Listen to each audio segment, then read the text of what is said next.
Andrea Agnelli qui vient d'annoncer donc la création de cette Super League. C'est l'homme le plus détesté du foot en ce moment, Bérangère. Voilà, un menteur qui préfère le fric au foot, ambitieux, obsédé, cupide. On savait plus tellement comment le qualifier hier, après son coup de théâtre.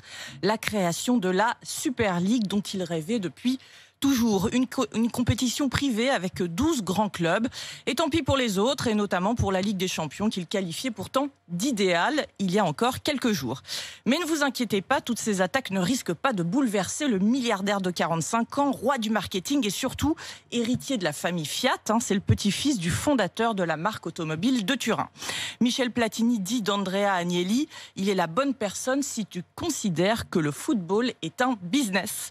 Alors côté business, quand Agnelli arrive à la Juve en 2010, le club est plombé par les déficits. Lui va en faire une marque qui rapporte.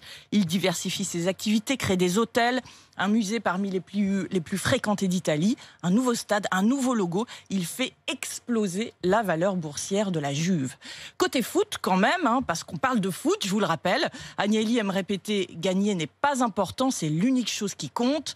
D'ailleurs, Turin remporte 9 titres et 4 coupes d'Italie sous son règne, même si c'est un peu plus compliqué pour le club en ce moment.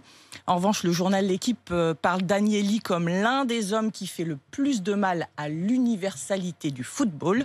L'homme d'affaires, lui, préfère le golf pour se détendre. Et Agnelli n'a pas fini de nous surprendre. Il explique: j'ai 5 enfants d'âge différents. Ils n'ont pas la patience de rester 90 minutes à regarder un match.